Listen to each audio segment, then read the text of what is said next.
Hi students, அனைவருக்கும் வணக்கம். இன்னைக்கு வீடியோல நம்ம என்ன பார்க்க போறோம் அப்படினா ரவுத் கிரைட்டீரியனை பேஸ் பண்ணி தான் ப்ராப்ளம் பார்க்க போறோம். இது ஒரு டிஃபரண்டான ப்ராப்ளம். இந்த ப்ராப்ளமை எப்படி பண்ணனும் அப்படிங்கறத பார்க்கலாம் வாங்க. Write the characteristics equation and construct Routh array for the control system. Is it stable for first division case is equal to 9.5, second division case is equal to 11, third division case is equal to 12. So இதுதான் கொடுத்திருக்கிற question. இங்க block diagramமும் நமக்கு கொடுத்துட்டாங்க. சரிங்களா? இப்ப பாருங்க இந்த block diagram எடுத்துக்கிட்டீங்க அப்படின்னா so இந்த blockக்கும் எப்படி கனெக்ட் ஆயிருக்கு அப்படின்னா சீரிஸ்ல கனெக்ட் ஆயிருக்கு. அப்ப சீரிஸ்ல கனெக்ட் ஆயிருந்தா நம்ம கெயின் என்ன பண்ணிக்குவோம் மல்டிப்ளை பண்ணிக்குவோம். கரெக்ட்டா? சோ அதனால தான் இங்க என்ன எழுதி இருக்கேன் பாருங்க. kc into 2 divided by s plus 1 into s plus 2 னு எழுதி இருக்கேன். ஏன்னா இது cascade. ஓகேங்களா? அடுத்து பாத்தீங்கன்னா இங்க வந்து feedback element இருக்கு. சோ இந்த feedback element நம்ம எங்க கனெக்ட் பண்றோம் அப்படின்னா நீங்க கேட்கலாம் மேடம் இங்க polarity இல்லையே எங்க கனெக்ட் ஆயிருக்கு எப்படி கண்டுபிடிக்கிறது அப்படின்னா polarity இல்ல அப்படின்னா எப்பவுமே அது வந்து நெகட்டிவ் polarity தான். That is negative feedback தான். சோ அதனால கொடுக்கலையே அப்படின எல்லாம் worry பண்ண வேண்டாம். negative feedback. அப்ப இது வந்து எப்படி இருக்கு அப்படின்னா ஒரு லூப் மாதிரி இருக்கு. சரிங்களா? அப்ப இதில இருந்து நம்ம என்ன ஃபைண்ட் அவுட் பண்ணனும் அப்படின்னா c of s divided by r of s find out பண்ணனும். ஏன் இத ஃபைண்ட் அவுட் பண்ணனும்? ஏன் c of s divided by r of s அப்படின்னா Laplace transform of output divided by Laplace transform of input தான் transfer function. நம்ம என்ன find out பண்ணனும்? Closed loop transfer function find out பண்ணனும். அப்ப closed loop transfer functionங்கிறது என்ன nothing but c of s divided by r of s. So இதில இருந்து நம்ம என்ன பண்ண போறோம் அப்படின்னா c of s divided by r of s find out பண்ண போறோம். ஓகேவா? ஆக்சுவலா நார்மலா நமக்கு என்ன formula g of s divided by 1 plus g of s into h of s. இதுதான் closed loop transfer functionக்கான ஃபார்முலா. அப்ப g of sங்கிறது என்ன இந்த ப்ராப்ளம் படி பாத்தீங்கன்னா அந்த ரெண்டு பிளாக்கும் நம்ம கேஸ்கேட் பண்றோம்ல அப்ப கேஸ்கேட் பண்ணி வர ரிசல்ட் தான் நம்ம என்ன சொல்றோம் g of s ன்னு சொல்றோம். h of s ஓட வேல்யூ என்ன 3 divided by s plus 3 இதுதான் h of s. ஓகேவா? இப்போ இத தான் நான் இங்க என்ன பண்ணிருக்கேன் சப்ஸ்டிட்யூட் பண்ணிருக்கேன். பாருங்க closed loop transfer function is equal to 2gc that is 2kc sorry 2kc divided by s plus 1 into s plus 2 divided by 1 plus g of s into h of s. So இது எழுதினதுக்கு அப்புறம் நம்ம என்ன பண்ணணும் அப்படின்னா simplify பண்ணணும். இத நம்ம எப்படி எழுதிக்கலாம் அப்படினு சொல்லி பாத்தீங்கன்னா 2 into kc divided by நான் numerator term எழுதுறேன் s plus 1 into s plus 2 கரெக்ட்டுங்களா? இது numerator term. அதே மாதிரி denominator termக்கு நம்ம என்ன பண்ணலாம் LCM எடுக்கலாம். இப்போ LCM எடுத்துக்கிட்டீங்க அப்படின்னா s plus 1 into s plus 2 into s plus 3 plus so இங்க என்ன இருக்கு 2 இருக்கு இங்க 3 இருக்கு. So 2 into 3 6. அப்போ 6kc divided by s plus 1 into s plus 2 into s plus 3 கரெக்ட்டுங்களா?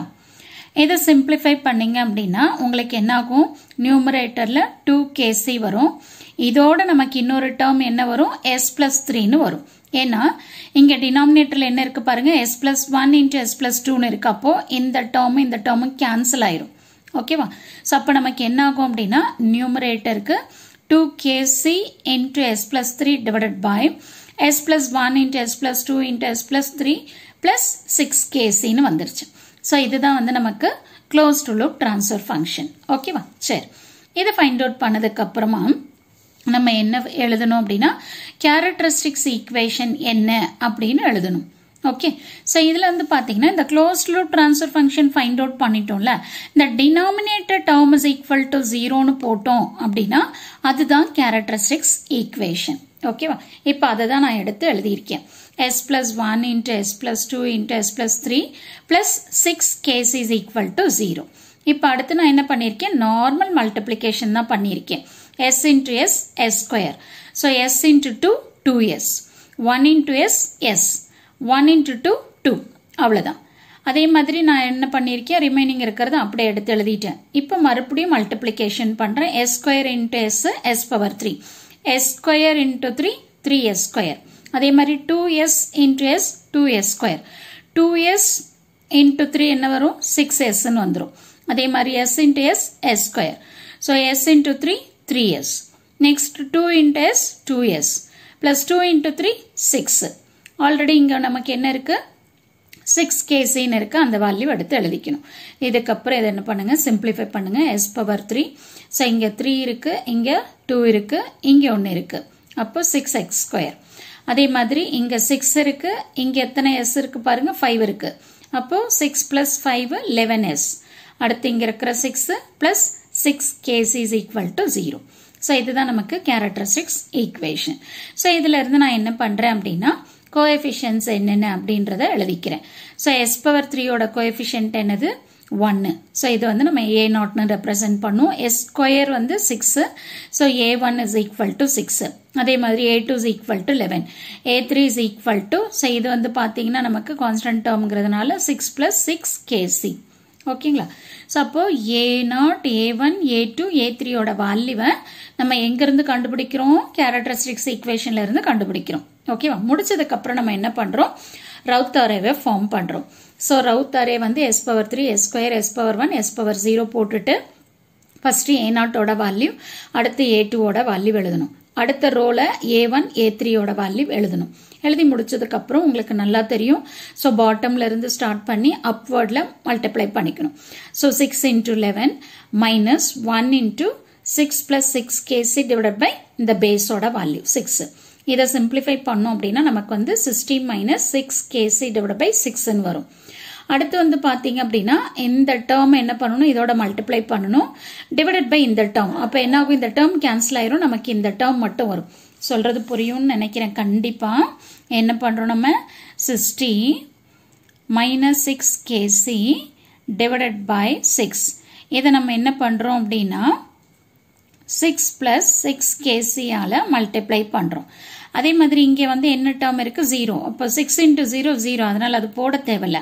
டிவைடட் பை நம்ம என்ன பண்ணணும், இந்த பேஸ் வேல்யூ போடணும்.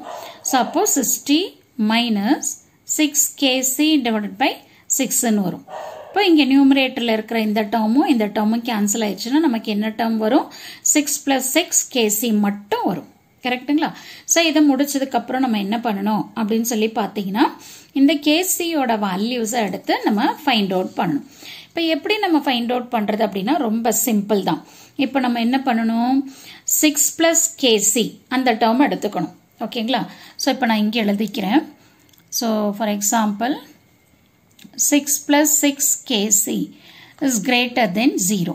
அப்போ நம்ம என்ன எழுதலாம், 6kc is greater than minus 6.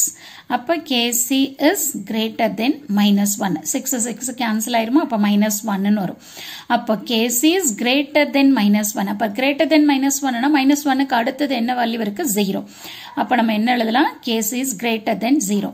ஏன் நம்ம kc இஸ் கிரேட்டர் தென் 0ன்னு எழுதுறோம் அப்படின்னா, எப்போ நம்ம வந்து ஒரு சிஸ்டம் ஸ்டேபிள்னு சொல்லுவோம், ஃபர்ஸ்ட் காலம் எடுத்துட்டு ஃபர்ஸ்ட் காலம்ல இருக்கிற எல்லா டேர்ம்ஸும் பாசிட்டிவா இருக்கணும். அப்படி பாசிட்டிவா இருந்ததுன்னா அப்பதான் அந்த சிஸ்டம் என்னன்னு சொல்றோம், ஸ்டேபிள் சிஸ்டம்னு சொல்றோம். ஸோ அதனால இப்போ என்ன பண்றேன் அப்படின்னா kc இஸ் கிரேட்டர் தென் 0ன்னு எழுதிட்டேன். ஓகேவா. அடுத்து நான் என்ன பண்றேன், அடுத்த ஸ்டெப் எடுத்துக்கிறேன். அடுத்து என்ன இருக்கு, 60 மைனஸ் 6kc டிவைட் பை 6. அடுத்து எடுத்துக்கலாமா, 60 minus 6kc divided by 6 is greater than 0. அப்ப என்ன ஆகும் உங்களுக்கு, 60 minus 6kc greater than 0. இப்போ நம்ம என்ன எழுதலாம், இந்த 60 இங்க வச்சுக்கிட்டு, sorry, okay, 60 is greater than 6kc ன்னு எழுதிக்கலாம். 6 இந்த பக்கம் கொண்டு வந்துருங்க. 60 divided by 6 is greater than kc. அப்ப நமக்கு என்ன வரும், 10. 10 is greater than kc or otherwise kc is less than 10. அப்போ நமக்கு ரேஞ்ச் என்ன பாருங்க, நம்ம எப்படி எழுதலாம், 0s less than kc ன்னு கூட எழுதலாம். கரெக்டா. அப்போ 0s less than kc less than 10 ன்னு எழுதலாம். கரெக்ட்டுங்களா. அப்போ நான் இங்க எழுதிக்கிறேன், இங்க ஸ்பேஸ் இல்லைங்கிறதுனால நான் என்ன பண்றேன், இங்க எழுதிக்கிறேன் 0 less than k less than 10. இந்த ரேஞ்ச் கண்டுபிடிச்சிட்டோமா? சரி, அப்போ 0ல இருந்து 10க்குள்ளார நமக்கு இந்த கேசியோட வேல்யூ இருந்தாதான் அந்த சிஸ்டம் என்னது? Stable system. ஸோ 0ல இருந்து 10க்குள்ளார இருக்கணும். 10க்கு மேலே போயிடுச்சு அப்படின்னாவே அந்த சிஸ்டம் என்ன சிஸ்டம்? அன்ஸ்டேபிள். இப்போ நம்ம என்ன பண்ணணும்? கொடுத்துருக்கிற கண்டிஷனை எடுத்துக்கணும். ஃபர்ஸ்ட் என்ன கொடுத்துருக்காங்க? கேசி இஸ் ஈக்குவல் டு 9.5ன்னு கொடுத்துருக்காங்க. அப்போ இந்த 9.5ங்கிறது இந்த ரேஞ்சுக்குள்ள வந்துருது. 0ல இருந்து 10க்குள்ளார வந்துருது. ஓகேவா? ஸோ அதனால இந்த சிஸ்டம் நம்ம என்ன சொல்லலாம்? கேசியோட வேல்யூ 9.5 இருந்தது அப்படின்னா இந்த சிஸ்டம் வந்து ஸ்டேபிள் சிஸ்டம் அப்படின்னு சொல்லலாம். அடுத்தது பாருங்க, செகண்ட் டிவிஷன் என்ன கொடுத்திருக்காங்க? கேசி இஸ் ஈக்குவல் டு 11ன்னு கொடுத்திருக்காங்க. அப்போ மோர் தென் 10. அப்போ மோர் தென் 10 அப்படின்னா அந்த சிஸ்டம் என்ன சிஸ்டம்? அன்ஸ்டேபிள். அதே மாதிரி தேர்ட் டிவிஷன் பாருங்க, கேசி இஸ் ஈக்குவல் டு 12ன்னு கொடுத்திருக்காங்க. அப்போ 12 என்னது? மோர் தென் 10 தான். அப்போ மோர் தென் 10 அப்படின்னாவே இந்த சிஸ்டமும் என்னது? Unstable system. அவ்வளவுதான். அவங்க என்ன கேட்டிருக்காங்க? இஸ் இட் ஸ்டேபிள் ஃபார், இந்த வேல்யூவுக்கு அது ஸ்டேபிளா அப்படிங்கிற மாதிரி நம்ம கேட்குறாங்க. அப்போ நம்ம கேவோட ரேஞ்சை கண்டுபிடிச்சிட்டு அந்த ரேஞ்சுக்குள்ளார வேல்யூ இருக்கு அப்படின்னா அந்த சிஸ்டம் வந்து ஸ்டேபிள், அதர்வைஸ் அன்ஸ்டேபிள். அவ்வளோதான். ஓகேங்களா? இப்போ நீங்கள் என்ன பண்ணியிருக்கீங்க? இங்கே கொடுத்துருக்கிற பிளாக் டயக்ராமை ரெடியூஸ் பண்ணி க்ளோஸ்ட் லூப் ட்ரான்ஸ்ஃபர் ஃபங்க்ஷனை ஃபைண்ட் அவுட் பண்ணுறீங்க. Next denominator term is equal to 0ன்னு போட்டு கேரக்டரிஸ்டிக்ஸ் ஈக்குவேஷனை ஃபார்ம் பண்ணிட்டீங்க. ஃபார்ம் பண்ணதுக்கு அப்புறமா நீங்க என்ன பண்றீங்க? ரவுத் அரேவை ஃபார்ம் பண்றீங்க. ரவுத் அரேவை ஃபார்ம் பண்ணி முடிச்சதுக்கு அப்புறமா அதுல இருந்து கேசியோட வேல்யூவை கண்டுபிடிக்கிறீங்க. ஸோ கேசியோட வேல்யூ வந்து 0ல இருந்து 10க்குள்ளார வரணும் அப்படின்னு நம்ம கண்டுபிடிச்சிட்டோம். ஸோ 10க்கு மேலே வந்ததுன்னா அது அன்ஸ்டேபிள், 10க்குள்ளார வந்ததுன்னா ஸ்டேபிள். அவ்வளோதான். இந்த ப்ராப்ளம் பாருங்க எவ்வளோ ஈஸியாக இருக்குது. பார்க்கறதுக்கு மட்டும்தான் நமக்கு கஷ்டமாக இருக்கிற மாதிரி இருக்கும். போட்டிங்கன்னா ரொம்ப ரொம்ப ஈஸியாக இருக்கும். கண்டிப்பாக இந்த வீடியோ உங்களுக்கு யூஸ்ஃபுல்லாக இருக்கும்னு நினைக்கிறேன். தேங்க்யூ ஃபார் வாட்சிங் திஸ்.